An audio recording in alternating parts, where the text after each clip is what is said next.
नाजरीन, जफर इकबाल साहब की पोस्ट है जिसको आज हम अपने प्रोग्राम में शामिल करेंगे, जिसका उन्वान है बदरूहें निकालना सच्चा मसीही होने की निशानी। वैसे तो जफर साहब की जितनी भी पोस्ट हम उस पर डिस्कस करते हैं तो उसमें इसी किस्म की बोंगियाँ ही होती हैं, लेकिन इसमें ज़रा ज़्यादा बोंगी मार दी है। पहली बात है कि हवाला पूरा नहीं पड़ा, तो ये भी जुर्म है। सही, ठीक है। उस वक्त मैं उनसे कह दूंगा कि मेरी तुमसे कभी वाकफियत ना थी, ऐ बदकारो मेरे पास से चले जाओ। आप गौर करें, अच्छा ये भी ओल्ड टेस्टामेंट में लिखा है कि अगर आपको अपने पड़ोसी का या किसी जानने वाले का गधा या कोई जानवर भटका हुआ मिल जाए तो उसको फेर कर उसके मालिक के पास पहुंचाना। यानी उनके ख्याल में, बकौल जफर इकबाल साहब के ख्याल में, कि जो मौजज़ात करते हैं, जो बदरूहें निकालते हैं, वो बदकार लोग हैं। मशवरा तो उनको दिया, मशवरा तो ये मानने लगे कि पहले कुछ पढ़ लिख लें, तो दुआ कर सकते हैं कि खुदा उनके ज़हनों को खोले।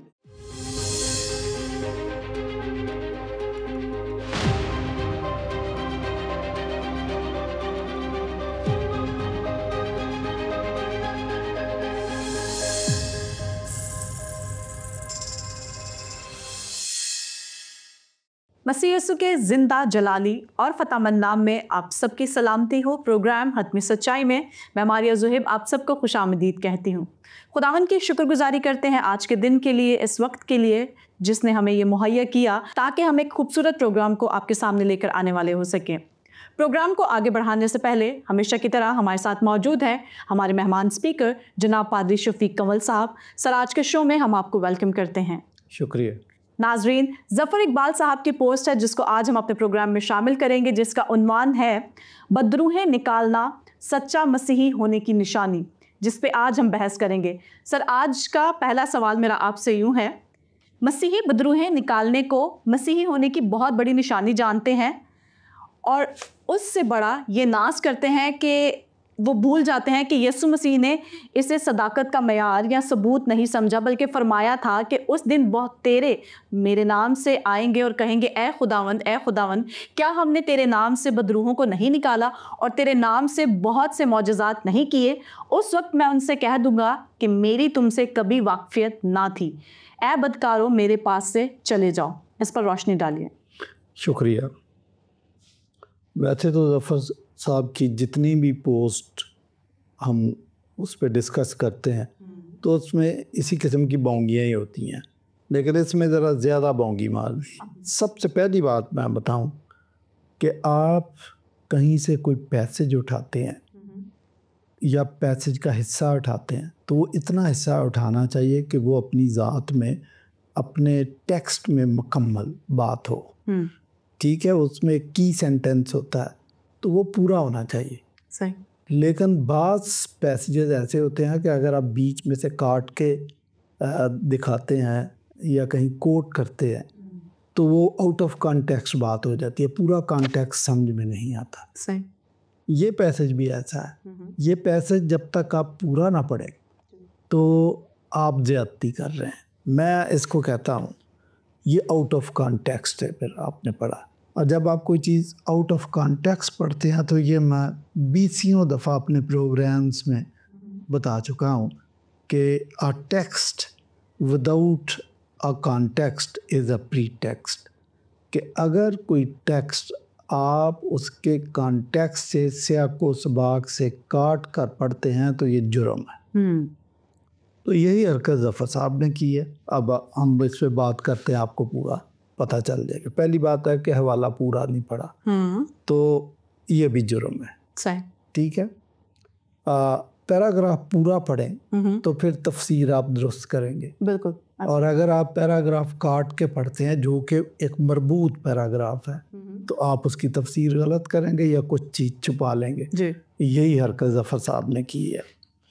देखें, जो कुछ उन्होंने पढ़ा कि मसीही बदरूहें निकालने को मसीही होने की बड़ी निशानी जानते हैं और इस पर बड़ा नाज भी करते हैं, लेकिन वो भूल जाते हैं कि यीशु मसीह ने इसे सदाकत का मेयार या सबूत नहीं समझा, बल्कि फरमाया था कि उस दिन बहतेरे मुझसे कहेंगे कि ऐ खुदावंद क्या हमने तेरे नाम से बदरूहों को नहीं निकाला और तेरे नाम से बहुत से मौजज़ात नहीं किए। उस वक्त मैं उनसे कह दूंगा कि मेरी तुमसे कभी वाकफियत ना थी, ऐ बदकारों मुझसे दूर हो जाओ। अब जो अगला हिस्सा है जिससे पूरा कॉन्टेक्स्ट समझ आएगा, वो जनाब ने काट दिया। अब मुझे नहीं पता कि उन्होंने दानिस्ता काटा है, किसी साजिश के तहत काटा है, या अपनी बेवकूफ़ी की वजह से और कम इल्मी की वजह से काटा, मुझे नहीं पता। लेकिन हम नाजरीन को और सामीन को समझाए देते हैं। एग्जैक्टली इसके बाद जो बात लिखी है, वजह बयान की है कि मैं ऐसा क्यों कह रहा हूँ। अब ज़ाहिर ऐसा लगता है कि बदरूहें निकालने की मुखालफत की गई है, जैसा कि ज़फ़र साहब ने इंटरप्रेट कर दिया। ये बात नहीं है। मसीह यीशु कहते हैं, क्योंकि जब ये कहते हैं ना मेरी तुमसे कभी वाकफियत ना थी, या बदकारों मुझसे दूर हो जाओ, तो उसके फ़ौरन बाद कहते हैं क्योंकि मैं भूखा था तुमने मुझे खाना नहीं खिलाया, मैं नंगा था तुमने मुझे कपड़ा नहीं पहनाया, और मैं बीमार था तुमने मेरी तीमारदारी नहीं की, और मैं कैद में था तुमने मेरी खबरगिरी नहीं की। इस वजह से अब इन बातों का मकसद क्या था मसीह का? इन बातों का ये मकसद हरगिज़ नहीं है कि मसीह आपकी दवाइयाँ ज़िंदगी के ख़िलाफ़ हैं, आपकी वर्शिप करने के मेथड से मुतफिक नहीं है, या आप बदरूहें निकालते हैं तो ये मसीह को बुरा लगता है, या आप मौइज़ात भी कर देते हैं तो ये भी मसीह रद्द कर देगा। ये बात नहीं है। जो बात मसीह बताना चाह रहे हैं वो है होलिस्टिक मिशन। क्योंकि मसीह यीशु की अपनी ज़िंदगी जो ज़मीनी ज़िंदगी थी, उसमें उन्होंने होलिस्टिक मिशन को हमेशा सामने रखा। मसलन यायर की बेटी को मुर्दा थी, ज़िंदा कर दिया, लेकिन ज़िंदा करने के बाद मसीह यीशु ने जो सबसे पहली बात कही वो ये थी कि इसको कुछ खाने को दो। तो आप बड़े से बड़ा काम भी कर दे, बड़े से बड़ा क्रूसेड कर दे, बड़े से बड़ा मौजज़ा कर दे, लेकिन उसकी ज़रूरियात का ख्याल ना रखें, तो ये होलिस्टिक मिशन का हिस्सा नहीं है। तो इसी तरह 5000 उनको मसीह यीशु ने नसीहतें भी अच्छी की, इखलाकियात का दर्स भी दे दिया, कलाम भी सुना दिया। तो लेकिन यीशु मसीह ने कहा कि इनको खाने को भी कुछ दो। शागिर्दों ने कहा उस्ताद जी कलाम सुना दिया, काफ़ी, इनको फारिग करो। आपको पता है बंदे कितने? 5000 के करीब हैं, और उनमें औरतें बच्चे अभी नहीं हैं। छोड़ो, आप बस इतना ही, कहाँ से रोटी ढूंढते फिरेंगे? मसीह यीशु ने कहा लो, ये तुम्हारी ड्यूटी है कि इनको खाने को भी दो। तो इसी तरह टैक्स की बात आई तो मसीह यीशु ने अपने एक शागिर्द को भेजा कि बंसी डालो, मछली निकलेगी, उसके पेट से 2 सिक्के निकलेंगे, एक को ये कर देना, एक को ये। याद है? अच्छा, फिर बाइबल ये कहती है कि दाई में चलते हुए बैल का मुंह ना बांधो। फिर मज़दूर अपनी मजदूरी का हकदार है। ओल्ड टेस्टामेंट में ये भी जिक्र है कि पनाह के शहर बनाए जाएं। आप गौर करें। अच्छा, ये भी ओल्ड टेस्टामेंट में लिखा है कि अगर आपको अपने पड़ोसी का या किसी जानने वाले का गधा या कोई जानवर भटका हुआ मिल जाए तो उसको फेर कर उसके मालिक के पास पहुंचाना। कोई बोझ थले दबाओ तो उसको भी आज़ाद कराना आपकी जिम्मेदारी है। और भी बहुत सारी ऐसी बातें। तो आप ये देखें कि मसीह यीशु भी होलिस्टिक मिशन के कारबंद थे। और मंशूर नासरत, यानी पहले दिन ही जो मंशूर बयान किया मसीह यीशु ने कि अब मैं यहाँ पर आया हूँ तो मेरा मिशन क्या है, मेरा माटो क्या है, वो उसमें क्लियर बता दिया। सबसे पहली बात, गरीबों को खुशखबरी दो। ये दुनिया का गरीबों को खुशखबरी देती है। ये पहला शख्स मसीह यीशु था जिसने कहा कि गरीबों को खुशखबरी दो। दूसरी बात, कुचले हुओं को आज़ाद करो और कैदियों को रिहाई दो। अब इन हजरात को, हमारे मुसलमान दोस्तों को, मसीह का होलिस्टिक मिशन, बाइबल का होलिस्टिक मिशन शायद नज़र नहीं आता या समझ नहीं आता। अशफाक अहमद साहब एक दफ़ा ये बात कह रहे थे टीवी पर, उस वक्त वो बकायदे हयात थे। तो वो कह रहे थे कि मसीहों को जब तबलीग उनकी नाकाम होगी तो उन्होंने NGOs का सहारा लिया, नेक कामों का सहारा लिया, तो मिशनरी वर्क का सहारा लिया। ये उनकी गलत फहमी है। बाइबल की तफहीम से वो वाकिफ़ नहीं, इस वजह से इस किस्म की बातें कर। बाइबल तो भरी पड़ी है कि आप होलिस्टिक मिशन करें और रफ़ाह आमा के काम करें। इवन ओल्ड टेस्टामेंट में रोज़े के मुताल्लिक भी ये लिखा है कि क्या रोज़ा ये नहीं है कि किसी गरीब को, भूखे को खाना खिलाओ, ठीक है। तो ये सारी बातें हैं। तो मसीह यीशु ने भी यही बात समझाई। बाइबल जो बात कहती है कि सिर्फ दुआ कर देना काफ़ी नहीं है। हमारे यहाँ बहुत सारे लोग ऐसे हैं जो दुआ बंदगी पे तो बहुत ज़ोर देते हैं, वर्शिप पे बहुत ज़ोर देते हैं, हाँ जी गीत गाएं, 2-2 घंटे की वर्शिप कर देते हैं। लेकिन इन सारी बातों के साथ साथ हमें जो आने वाले लोग हैं, जो कलीसिया के लोग हैं, जो मिशन फील्ड के लोग हैं, उनकी ज़रूरियात का भी ख्याल रखना। अगर उनकी कोई परेशानी है, अगर उनके ह्यूमन राइट्स का मसला है, अगर उनके राइट्स का मसला है, अगर भूख का मसला है, तो ये हल करना भी हमारी ड्यूटी है। वो मसीह यीशु ने जो शागिर्दों को कहा कि ये 5000 लोग हैं आगे से, लेकिन इनको कुछ खाने को दो। मुझे बुल्ले शाह की भी एक बात याद आ गई है कि वो भी इस बात को सेकंड करते हैं। वो कहते हैं कि इस्लाम, चूँकि वो मुसलमान थे, वो कहते हैं कि 5 अरकान दीन दे ते 6वां बुलिया टुक, के 5 अरकान दीन के, दीन इस्लाम के, लेकिन एक छठा रुकन भी है, वो रोटी है। तो ये बात ठीक है। क्रिश्चियनिटी में भी ये है कि आप अंजील किसी को सुनाएं, वो पेट से भूखा हो बेचारा, तो वो आपकी क्या अंजील सुनेगा। तो यहाँ पर जो यीशु मसीह होलिस्टिक मिशन की बात कर रहे थे, कभी बड़े आ जाएंगे, हमने तेरे नाम से बदरूहें निकाली, हमने तेरे नाम से मौजज़ात की है, तो वो इन मौजज़ात को, इन बदरूहें निकालने के काम को रद्द नहीं कर रहे, बल्कि वो कह रहे हैं कि ये भी करते और वो भी करते। और जो ज़रूरी बात है कि आप वर्शिप भी करें, आप खुदा के काम भी करें, लेकिन सोशल वर्क भी आपने साथ करने हैं। ये आपके होलिस्टिक मिशन का हिस्सा है, ये उस पैकेज का हिस्सा है। याकूब रसूल कहते हैं कि सर्दी का मौसम हो और कोई शख्स ठिठरता हुआ आपके पास आए, उसको सर्दी लग रही है, उसके पास कंबल नहीं है, आप उसको कहें कि हम तेरे लिए दुआ करते हैं, दुआ करके उसको भेज दें, तो ये काफ़ी नहीं है। उसको कंबल की ज़रूरत है, उसको कंबल भी देना चाहिए।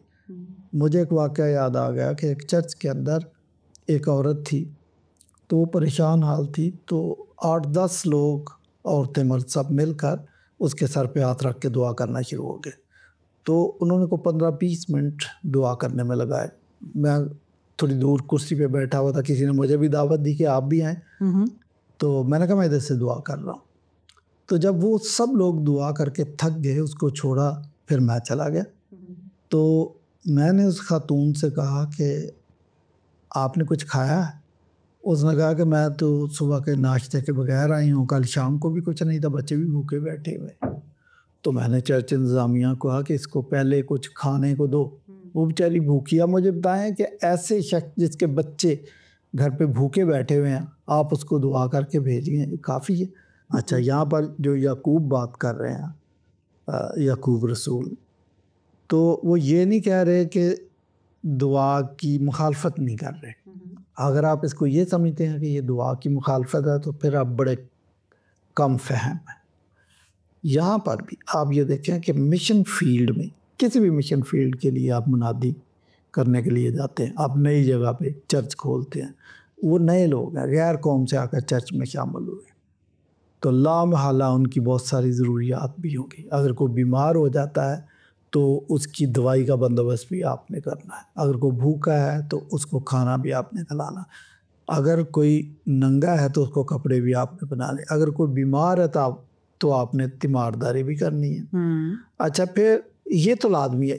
यही वजह है कि मिशनरीज ने स्कूल खोले, मिशन स्कूल खोले, मिशन अस्पताल खोले, और बहुत सारी जगहों पे उनके रोज़गार के लिए भी इंतज़ाम किया। तो ऐसी कम्युनिटीज़ भी तरतीब दे दी जहाँ वो एक दूसरे को इकोसिस्टम की तरह एक दूसरे के काम आ सके। ऐसा भी है। ये सारी बातें हमें इसी बात की तरगीब देती हैं कि मसीही काम या वर्शिप या चर्च एक्टिविटी के अलावा हमें सोशल काम भी करने हैं, ये भी हमारी ज़िम्मेदारी है। अच्छा, फिर मज़े की बात यह है कि ज़फ़र साहब ने अगली बात भी नहीं बताई ये तो पैसेज को भी काटा, मज़ीद पैसेज भी उसके साथ जो है ना वो ये था कि जब मसीह यीशु ये कहेंगे कि आपने तो मुझे खाना नहीं खिलाया था, तो वो लोग कहेंगे कि आप मेरे पास कब आए, आप तो हमारे पास नहीं आए ना, हमने कभी आपको देखा कि आप कपड़े के बगैर थे, ना आप कभी कैद में गए। तो वहाँ पर मसीह यीशु कहेंगे कि अगर ये जो लोग हैं आपने मखलूक के खुदा की मदद नहीं की तो मेरी मदद नहीं की। तो खुदा मखलूक के खुदा की सूरत में ही हमारे सामने इस हालत में आ जाता है कि उसको मदद की ज़रूरत होती है। तो मखलूक की मदद करना दरअसल खुदा की मदद करना। ओल्ड टेस्टामेंट में एक आयत है कि तू अपनी रोटी दरिया में डाल दे तो बहुत दिनों के बाद उसे पाएगा। तो रोटी दरिया में डाल दे बहुत दिनों के बाद उसे पाएगा। उर्दू का एक मुहावरा है कि नेकी कर दरिया में डाल। हम तो इसका मतलब ही गलत लेते हैं। हम इसका मतलब ये निकालते हैं कि नेकी करके दरिया में डाल देना यानी उसको भूल जाना, वो बेफ़ायदा हो जाती है। ये मतलब हरगिज़ नहीं।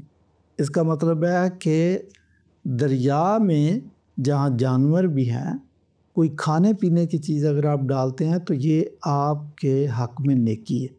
तो बाइबल में लिखा है तू नेकी कर और दरिया में डाल दे, तो खाने पीने की चीज़ डाल, बहुत दिनों के बाद तू इसका अजर पाएगा। ये इसका मतलब है।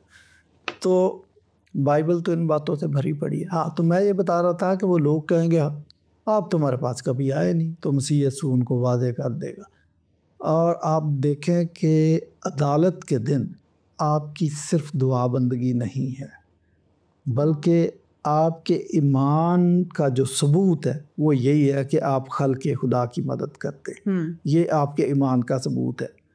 तो अगर आपका ईमान ठीक नहीं है तो आप खल्क़े खुदा की मदद भी नहीं करेंगे, क्योंकि ईमान जब आप मसीह पे खुदा पे ले आते हैं तो खुदा की ज़हनियत, खुदा की सोच आपके अंदर आ जाती है। तो खुदा तो खल्क़े खुदा से प्यार करता है, मखलूक़ात से प्यार करता है, हमें भी प्यार आएगा। तो ये सारी चीज़ें हैं। तो ज़फ़र साहब ने तो ये सारा कंटेक्स्ट काट के तो कहा कि अगर आप बदरूहें निकालते हैं तो ये आपकी क्रिश्चियनिटी का मेयार नहीं है।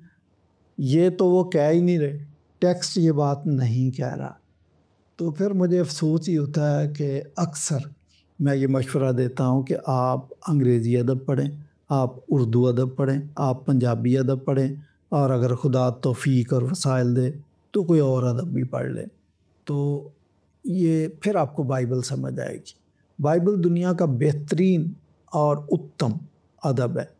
तो इसको समझने के लिए कि थोड़ी अकल और थोड़ी तालीम भी चाहिए। तो इस वजह से आपको चीज़ें समझ में नहीं आती। तो जैसा मैंने अर्ज़ किया कि बदरूहों को निकालने की नफ़ी नहीं की, मौज़ात करने की नफ़ी नहीं की, या मसीह हरगिज़ आपको ये नहीं कह रहे कि भी बदरूहें भी नहीं निकालना और मौज़ात भी नहीं करना। ये नहीं बात ये, मैं एक मिसाल और देता। लाज़र और अमीर आदमी का किस्सा आपने सुना है जो। तो आप ये देखें कि वो जो लाज़र था उसके दरवाज़े पर बैठा था, तो अमीर आदमी रोज़ाना जब घर से निकलता तो ऐसा नहीं है कि जाते हुए उसको 2 ठुड्डे मार जाता था, ऐसा कुछ नहीं है। और वापसी पे आता था उसको गालियाँ देता था, ऐसा बाइबल में कहीं नहीं लिखा। तो फिर उसका कसूर क्या, उसका जुर्म बेचारे का क्या कि उसने तो जो बंदा उसको सुबह सुबह छोड़ जाता था उसको भी कभी गाली नहीं दी कि तू ये क्या हरकत करता है, कल से इधर नहीं इसको बिठाना, ऐसा उसने कुछ नहीं कहा। जुर्म क्या था? जुर्म उसका ये था कि उसके मेज़ पर से जो टुकड़े गिरते थे उसने ये भी नहीं समझा कि मैं इसको दे दूं, ये मखलूक के खुदा है, या इसको मैं रोटी दे दूं, पहनने को कपड़ा दे दूं, या मैं इसका इलाज करवा दूं। ये नहीं, उसने ये भी नहीं किया। यही उसका जुर्म था कि उसने मखलूक के खुदा को नज़रअंदाज किया। तो जो गुड समरीटन है उसको जो मसीह यीशु ने हीरो बना के पेश किया वो यही है कि जो उस वक्त मुआशरे के चौधरी लोग थे जो अपने आप को बड़ा तुर्रम खान समझते थे, वो उस ज़ख्मी शख्स को देख के कुतरा के गुजर गए, उसकी मदद नहीं की।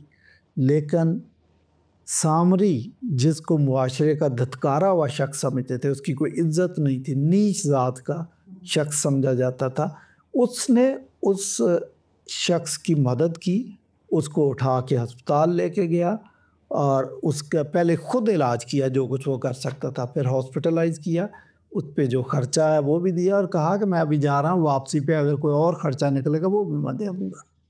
तो आप ये देखें कि बाइबल तो बड़ी क्लैरिटी के साथ मखलूक के खुदा की खिदमत की बात कर रही है कि ये भी लाजमी है। तो आपका हिसाब किताब जब लिया जाएगा तो आपके ईमान के साथ ये चीज़ें भी शामिल है। तो मसीह यीशु जब ये बात हुई फ़कीहों और फरीसियों से कि बड़ा हुक्म कौन सा है, तो आपको पता है कि फ़कीहों और फरीसियों ने जवाब दिया कि सुन इस्राएल, उनकी नज़र में यही बड़ा हुक्म था। तो मसीह यीशु ने कहा इसका भी निचोड़ बताता हूँ, इसका भी निचोड़ ये है, बल्कि वो पूरी बाइबल का निचोड़ हो गया कि love your neighbour as yourself. तो जब आप अपने पड़ोसी से प्यार करते हैं, और क्रिश्चियनिटी में या बाइबल में पड़ोसी सिर्फ ये नहीं है कि 10, 12 या 40 तक घर गिरने हैं तो ये आपके पड़ोसी हैं, नहीं। बाइबल ये बात कहती है कि दुनिया के किसी भी कोने में कोई शख्स ज़रूरतमंद है, वो मदद के लिए पुकारता है, वो आपका पड़ोसी है, आपने उसकी मदद के लिए जाना है। तो जो मसीह ने बदकारो कह के उनको पुकारा, ज़फ़र साहब ने ये फ्रेज़ पकड़ ली है कि इनको तो बदकार कहा। भाई वो बदरूहें निकालने वालों को, मौजज़ात करने वालों को, इबादत गुज़ार लोगों को, ईमानदारों को नहीं कहा। उनको कहा कि जो हैं ईमानदार, हैं इबादत गुज़ार, लेकिन सोशल वर्क नहीं करते, मखलूक के खुदा से प्यार नहीं करते, उनकी ज़रूरियात का ख्याल नहीं रखते, होलिस्टिक मिशन को नज़रअंदाज करते हैं, उनको कहा। बहुत शुक्रिया सर आपका, बहुत ही खूबसूरती से इन तमाम बातों की आपने वजाहत की। इसी के साथ एक और सवाल आपसे करना चाहती हूँ, पवादर क्यों अंजील मुक़द्दस में इस पैगाम को फरामोश करके ख़ुद को और लोगों को धोखा देते हैं? यानी उनके ख्याल में, बकौल ज़फ़र इकबाल साहब के ख्याल में, कि जो मौजज़ात करते हैं, जो बदरूहें निकालते हैं, वो बदकार लोग हैं। इस पर ज़रा रोशनी डालिएगा। देखिए, ज़फ़र साहब की ये अंडरस्टैंडिंग इंतहाई नामकूल और कम अक्ली की अंडरस्टैंडिंग है। ये पैसेज बदरूहें निकालने वालों और मौजज़ात करने वालों के ख़िलाफ़ नहीं है। सही। ये पैसेज उन लोगों के ख़िलाफ़ है कि जो बज़ाहिर तो इबादत गुज़ार हैं, बज़ाहिर ईमानदार हैं, बज़ाहिर बड़े खुदा परस्त हैं, मगर होलिस्टिक मिशन को नज़रअंदाज करते। मैं 2 वाक़यात सुना देता हूँ आपको कि ट्रेन में 2 सरदार बैठे हुए थे आमने सामने। तो एक सरदार की तबीयत ख़राब थी, उसको शायद बुखार था, तो उसने खिड़की बंद कर दी कि बाहर से हवा आ रही है। सही। 10 मिनट के बाद जो दूसरा सरदार था, वो हट्टा कट्टा का सेहतमंद था, उसको गर्मी लगी, उसने वो खिड़की का शीशा खोल दी। इसी तरह कोई 1 घंटे तक ये सिलसिला चलता रहा कि एक सरदार शीशा बंद करता था, दूसरा सरदार शीशा खोल देता था। उनकी लड़ाई होगी, हाथापाई होगी और मार कुटाई की, किसी ने जंजीर खींची, पुलिस आ गई, तो पुलिस ने उनको छड़ाया, बिठाया आराम से, पानी पिला, बोला कि क्या वजह है लड़ाई की। उसने कहा मेरी तबीयत ख़राब है, मैंने शीशा बंद किया था खिड़की का। उसने कहा मैं हट्टा कट्टा, मुझे गर्मी लग रही थी, मैंने शीशा खोला था। तो पुलिस वाले ने खिड़की में झांक के, हाथ लगा के चेक करके देखा, उसने कहा खिड़की में तो शीशा है ही नहीं। तो आप देखें कि लड़ाई आपके ज़हन के अंदर है, वहाँ पे वो चीज़ मौजूद नहीं थी। इसी तरह दूसरा वाक़या जो है, रोज़ों की इबादत में आपको पता प्लान पूरा 40 दिन का छप जाता है। तो एक दिन का जो स्पीकर जिसका नाम प्रोग्राम में लिखा हुआ था वो नहीं आया, तो एक बंदा मेरे पास आ गया, कोई 45-46 साल का। उसने कहा स्पीकर नहीं आया तो मुझे मौका दे दे। वो मैंने भी सोचा कि चलो कोई बात नहीं, ये खुश हो जाएगा। मैंने कहा आप आ जाए।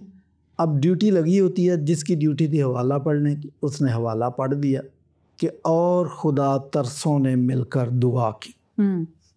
ये हवाला था, पूरा हवाला, लेकिन मैं आपको सिर्फ वो लाइन बता रहा हूँ जो उसका क्रक्स ऑफ द मैटर मुतलका है। अब वो उसने इसको गलत सुन लिया, उसने हवाला ये सुन लिया और खुदा तरसों ने मिलकर दुआ की, उसने इसको पढ़ दिया। हाँ, पढ़ने वाले ने गलत पढ़ दिया, और खुदा परस्तों ने मिलकर दुआ की। अब ये तो असल हवाले में नहीं था। अब जिसने मैसेज देना था वो तो अचानक आ गया था। अब उसने कहा जी ये खुदा परस्तों, अजीज़ों परस्तों, परस्तश से निकला है। परस्तश का मतलब खुदा की तारीफ़ करना, खुदा की इबादत करना। 20 मिनट का मैसेज उसने प्रस्तश पे और खुदा प्रस्तों पे दिया, और ये लफ्ज़ टेक्स्ट के अंदर मौजूद नहीं। ज़फ़र साहब ने यही हरकत की कि ये जो बदरूहें निकालने वाले और मौज़ात करने वाले, इनको बदकार साबित किया, और ये वाली बात, ये वाली अंडरस्टैंडिंग टेक्स्ट के अंदर मौजूद नहीं है।